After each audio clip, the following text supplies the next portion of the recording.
नमस्कार दोस्तों, मैं सरोज पांडे।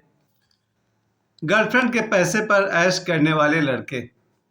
आज मैं आपको कुछ ऐसे लड़कों के बारे में बताऊंगा जो देखने में तो हैंडसम है, लेकिन है बहुत चालू और वे अपने गर्लफ्रेंड के पैसे पर ऐश करते हैं। और वैसे एक नहीं है, अनेक हैं। देखिए, मैं एक टीचर हूँ और टीचर का काम सिर्फ इतिहास भूगोल पढ़ाना नहीं है। जो टीचर बच्चों को नैतिकता नहीं पढ़ा सका, संस्कार नहीं दे सका, मेडिटेशन नहीं सिखा सका, वो टीचर किस काम का टीचर है? टीचर का मुख्य काम है बच्चों को ध्यान सिखाना, बच्चों में संस्कार देना, बच्चों को आध्यात्मिकता की तरफ ले जाना।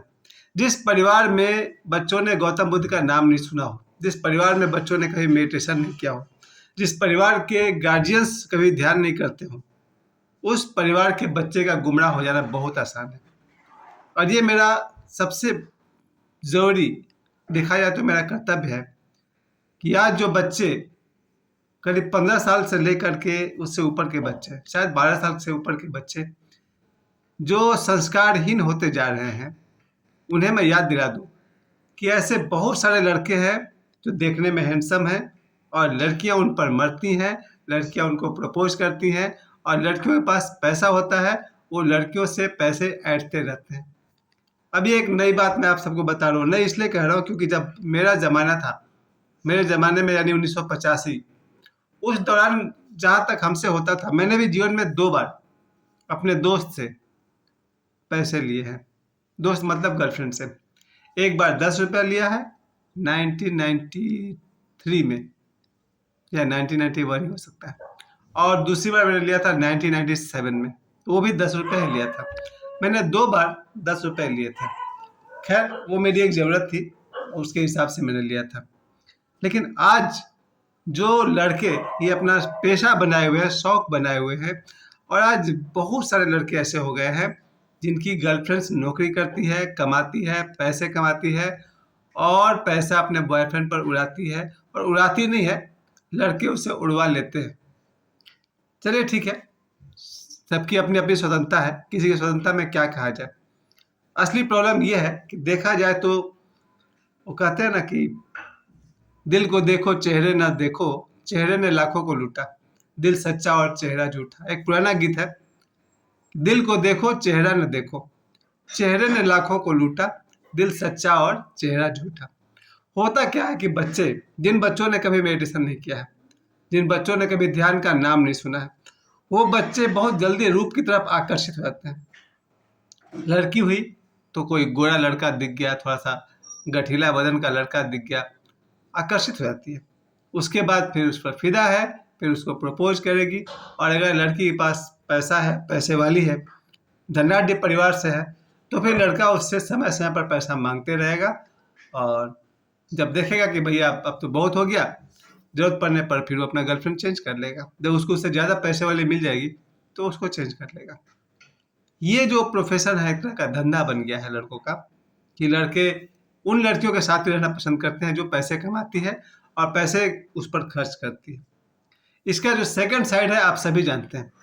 सेकंड साइड तो हम सब जानते हैं कि जनरली ऐसी लड़कियां हैं जो लड़कों से पैसे ऐंठती है, पैसे खर्च कराती है, और जब काम निकल जाता है या उनसे ज़्यादा पैसे वाला मिल जाता है तो फिर वो उसका हो जाती है। ये तो खैर हम सब जानते हैं, बचपन से जानते हैं। और चाहे जितना भी हम लोग सीरियल देखते हैं, उन सब में हम लोगों ने देखा है, जीवन में देखा है कि लड़के और लड़कियां जब प्रेम करते हैं तो लड़का पैसे खर्च करता है, और अगर लड़की पैसे खर्च करवाती है। बड़ा अच्छा एक वीडियो मेरे पास है, अभी भी मोबाइल में रखा हुआ है, जहाँ बाबा ऐश्वर कहते हैं कि 2 लुगाई तुम्हारे पीछे पड़ी है, वो तुमसे पैसे हट रही है, सावधान हो जाओ, अर्जी तुम्हारी लग गई है। उस वीडियो में मैंने देखा बाबा ऐश्वर इंडिकेट करते हैं किसी लड़का को कि तुम्हारे पीछे 2 औरतें लगी है जो सिर्फ तुमसे पैसे ऐंठ रही है, उनसे सावधान हो जाओ। जब बाबा बागेश्वर जैसे, और एक बात और मैं आज ही बता दूं कि 23 मार्च है, कल 24 मार्च को होलिका दहन होगा, और बाबा बागेश्वर जी परसों 25 मार्च को होली मनाएंगे बागेश्वर धाम में, है ना साक्षी? बागेश्वर धाम में ना, तो बागेश्वर धाम में होली मनाई जाएगी 25 मार्च को। अब ये सुबह से शाम तक विवाद का विषय रह गया है कि 25 को होली है कि 26 को होली है।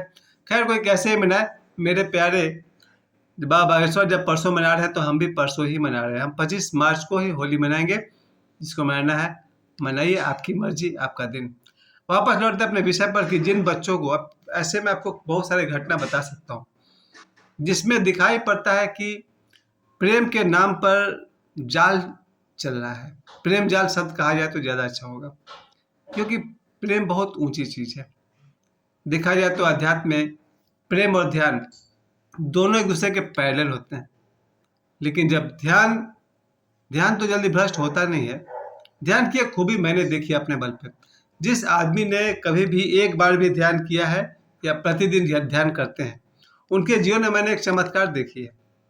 मैं फिर से कह दूं, जो लोग जीवन में एक बार ध्यान किए हैं या अनेक बार किए हैं या प्रतिदिन ध्यान करते हैं, उन लोगों के जीवन में मैंने एक बात देखी है, चाहे वो लड़का हो या लड़की, स्त्री हो या पुरुष, वो गलत राह पर चलना भी चाहें तो प्रकृति उनका सपोर्ट नहीं करती है और प्रकृति उन्हें सही मार्ग दिखाती है।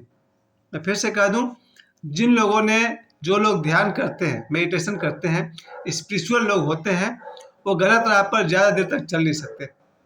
अगर वो गलत राह पर चले भी तो प्रकृति कुछ ऐसा इंतजाम करती है कि उन्हें बहुत जल्दी उनकी आंखें खुल जाती है और वो सही राह पर लौट आते हैं। यानी कि नेचर इंटरफेयर करती है, प्रकृति दखल देती है और ध्यानियों को गलत काम नहीं करने देती है जहाँ तक हो सका। ये बहुत बड़े राज की बात है। इसको दूसरे नाम में हम लोग कहते हैं हमारे गुरुदेव।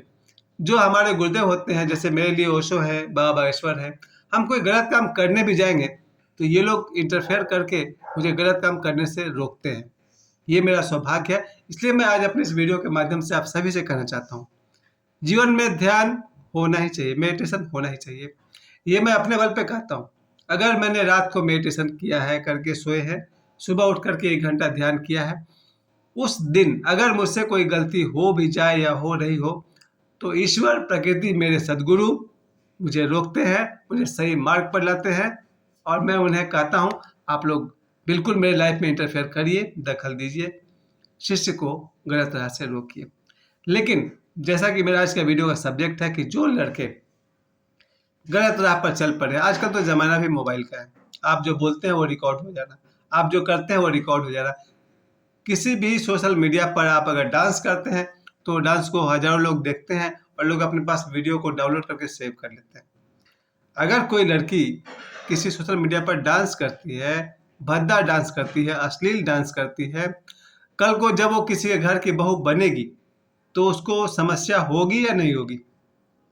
अगर कोई लड़की जो सोशल मीडिया पर डांस करती है या अश्लील परफॉर्मेंस करती है या भद्दे घिनौने कपड़े पहनती है, अंग प्रदर्शन करती है, वो लड़की किसी घर के बहू बनने लायक है? मुश्किल होगा उसको ना। मैं देखता हूँ सोशल मीडिया पर लड़कियाँ कम कपड़े पहनती है, इवन बहुत तरह का, मैं कोई गंदे साइट की बात नहीं कर रहा हूँ, मैं तो ये कह रहा हूँ किसी भी सोशल मीडिया पर जब कोई लड़की इस तरह का हरकत कर रही है तो वो किसी के घर की बहू बन सकेगी? और अगर बनेगी भी तो सुख शांति से रहना मुश्किल हो जाएगा। इसके जस्ट उल्टा जो लड़के भी 1 से 2 या 3 के चक्कर में पड़ रहे हैं, सोशल मीडिया पर भी शोबाजी कर रहे हैं, कौन उन्हें अपनी बहन या बेटी ब्याह करके देगा? सोचिए, अगर मेरे से आदमी, समझदार आदमी या कोई भी आदमी जो जानता है कि ये लड़का तो सोशल मीडिया पर बदनाम है, अपने घर की बहन बेटी कौन उसको देगा?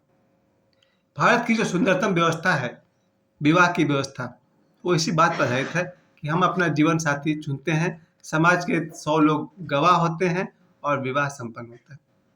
लेकिन जो वेस्टर्न लाइफ स्टाइल है, पश्चिमी लाइफ स्टाइल है, जिसमें एक आता है लिव इन रिलेशनशिप भी, 2 व्यक्ति जब तक एक दूसरे के साथ रहना चाहें, जब तक खुशी है तब तक रहें, एग्रीमेंट की तरह, वो एक अलग दुनिया है, एक अलग समाज है, एक अलग संसार है। मेरा अपना मानना है, अगर मुझे पता चल रहा है कि फला औरत उस आदमी के साथ 2 साल रह चुकी है, अब वो मेरे साथ 2 साल रहने आ रही है, मुझे तो सहज मालूम नहीं पड़ता है। खैर, उतना दूर की बात नहीं है। आज मैं अपने वीडियो में सिर्फ इतना ही कहना चाहता हूँ, जो लड़के अपने गर्लफ्रेंड के पैसे पर ऐश करते हैं, कोई बहुत अच्छी स्थिति नहीं है, संभल जाओ, सुधर जाओ। और जो लड़कियाँ अपने बॉयफ्रेंड के पैसे पर ऐश करती हैं और ज़्यादा पैसा वाला बॉयफ्रेंड मिलने पर पुराने वाले को बदल देती हैं, उनके लिए भी कहूँगा, संभल जाओ, देर नहीं हुई है। और संभलने का सिर्फ एक तरीका है, हर माता पिता अपने बच्चों को ध्यान सिखाएं, मेडिटेशन सिखाएं, ध्यान का वातावरण बनाइए, मेडिटेशन का एनवायरनमेंट तैयार कीजिए फैमिली में। अगर आपके बच्चे ध्यान करते हैं, फिर कोई माई का लाल आपके बेटा और बेटी को पथभ्रष्ट नहीं कर सकेगा। मुझे समय देने के लिए आप सभी को बहुत बहुत धन्यवाद।